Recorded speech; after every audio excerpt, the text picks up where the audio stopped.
and welcome back to the Geek Show. We're on to section 2. We're going to talk about gender inclusivity. That's not how I pronounce that word, is it? No. I just butchered that. I feel like I might have just butchered that, to be honest. Okay, so first of all, I guess we just want to mention the fact that Hollywood's turning away from straight white men all the time. Well, I would say all the time now. I would say there's still a massive amount of main characters that are still gone to the straight white male category. Not that we hate straight white men, but No. it's when they're constantly in our faces all the time. But like, I would say this is good because obviously we're now getting to see different types of heroes.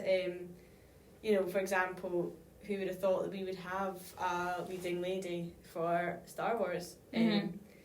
Because those tend, even the fandom myself, I think itself tends to be dominated by men. Oh yes. Without a shadow of a doubt, it is. And then I guess it's unfortunately with Rey, it was great to have a female-led person. It just is annoying that her character was a bit of a flop. Yes, it was a bit of a. I think that's the thing is when you're writing a character that's not the typical hero protagonist, you've got to write it well. There's this certain pressure for writers to perform well and always, hit that spot, which, hit the spot, that's not how you'd say it, but... I don't really hit the spot. What? Okay. Yeah, there's that pressure, and I love, like I said, who would have thought we'd have leading lady for Star Wars, for Doctor Who, I think of any other female-led ones right now, but like... I mean, I guess you could say Marvel's got a lot, because there's not one particular person leads Marvel, and there really has... Well, it could maybe say Iron Man up until Endgame, maybe it was. But now there's so many. You've got like Captain Marvel, you've got Wanda Maximoff, you've got Valkyrie from Thor, which is Thor Love and Thunder, will come out in July. You've got... Yeah. Hopefully Gamora will come back for Guardians of the Galaxy. Yeah. And there's a few others, like... There's tons. I think we also said that it's good that there's these less stereotypical heroes as men because it kind of gives more like male characters a chance to flourish.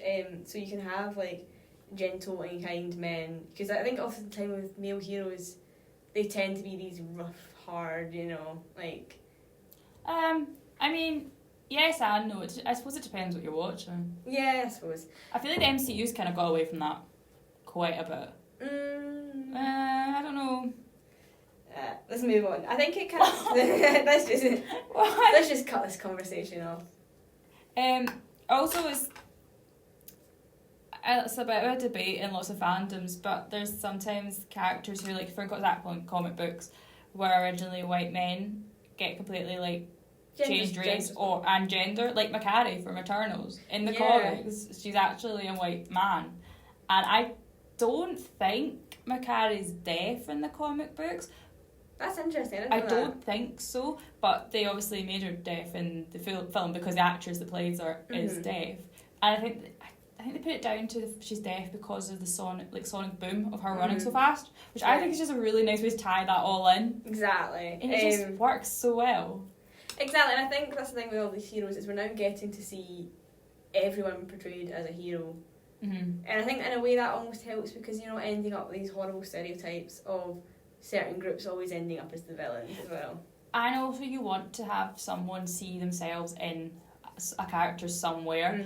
For example, there's it's a bit of a niche thing, but in the Doctor audio dramas there's a new 6th Doctor box set coming out, and there's a new companion in it, and she's actually disabled, uses a wheelchair, which I'm really intrigued how that's going to work. Okay. Yeah, obviously we'll see her because it's an older drama, but I'm really, because the actress that plays her is a wheelchair user, but I'm really intrigued how that's going to work, like a chase scene. Once you get to stairs, like, do you know what I mean? It's like I'm intrigued how this is going to work.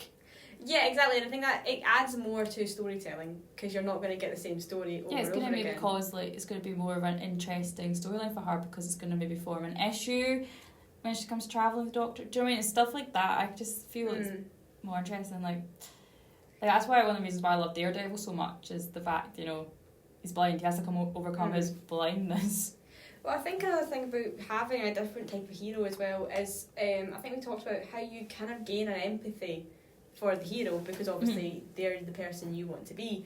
And you feel sorry for them when they lose, you cheer for them when they win. I think one of the things that a group that really kind of needs that right now is obviously like trans people, because they're a group that are constantly pushed down by society. Marginalised, yeah. There's one representation that I know of. Now, I've not actually seen the show Euphoria, but it's all over TikTok. I could probably tell you the whole plot just from edits on TikTok from it. I know there's a 4 a.m. crazy. I don't know if it's just such a big thing because it's Zendaya's the main like actress. I don't know, because it feels like kind of like to me anyway, more just a generic teen thing. However, one of the characters is played by a trans woman, and it's just they just kind of did like a tiny little storyline to it, and that was it, which I thought was quite good. They just don't touch upon it, like like she's trans, so what?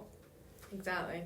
And I think also it allows for inclusivity in Hollywood as well, because obviously you want actors to play the roles, they've had the similar life experiences as the person they're playing. I think it adds a lot more to the role, and hopefully you'll see less of people playing. So for example, I know we had problems with Eddie Redmayne playing the trans woman and the Dutch girl. Oh, the Danish girl. I know it's a country starts with the letter D.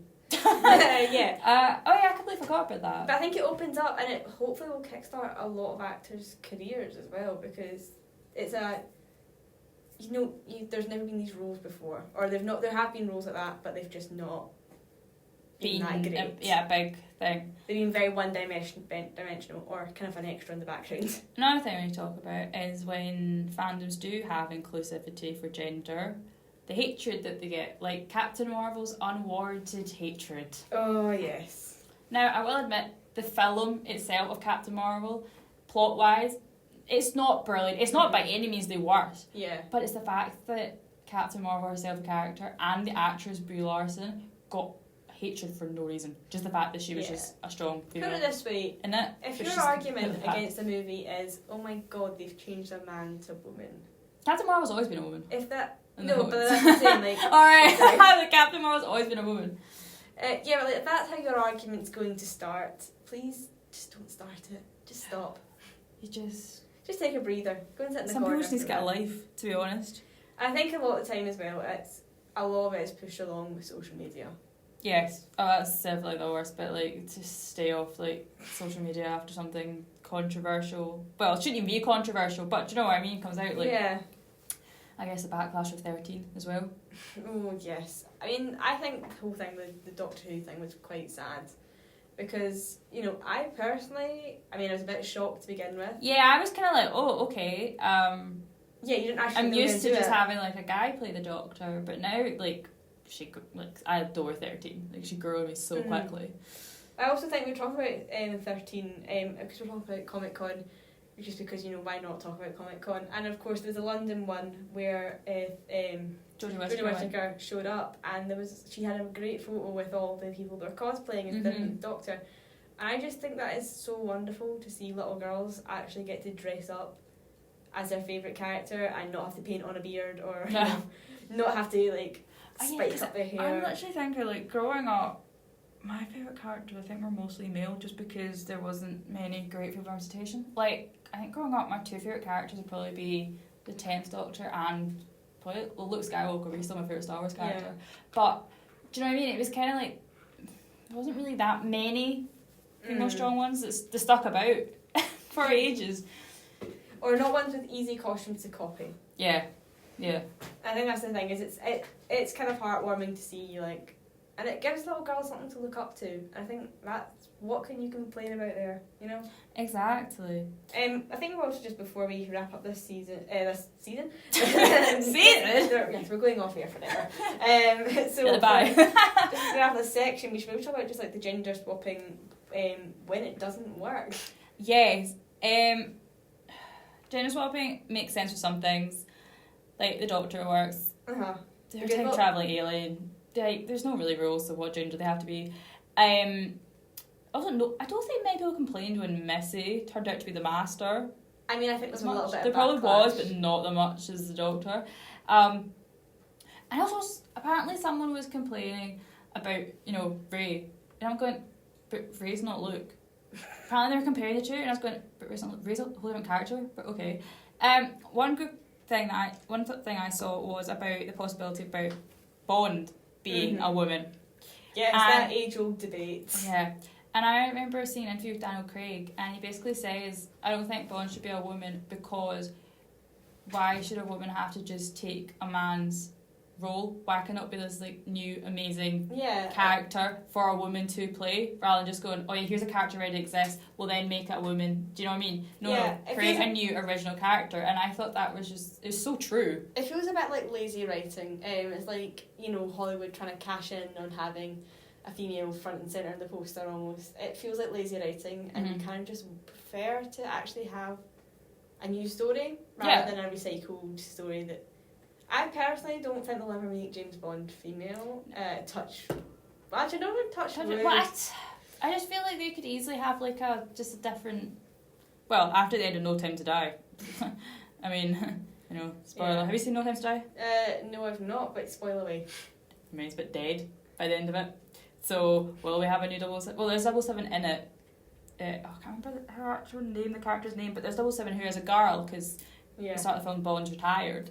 So she takes the 007 because I remember that was leaked and people thought that she was going to be casted as the new Bond and people went absolutely mad. Yeah. Like, backlash, and then realised, oh, actually no, it's just that this character now has Bond's 00 number. But it's just... You just tend to not pay attention to backlash at the end of the day. Like, if you like something, you like something. Well, you don't, then you go hate to yourself. Well, I always feel like backlash is always very short term. It's never long term. It never really hangs around that long. Yeah. Okay, so that wraps up section 2. So now we're going to play another song, and then what is section 3? Section 3 is the LGBTQ plus representation. Yeah, I've just got LGBT. I think it's... I don't know if it's a plus or a T I put next to it there. Okay, so this is Mr. Brightside by The Killers.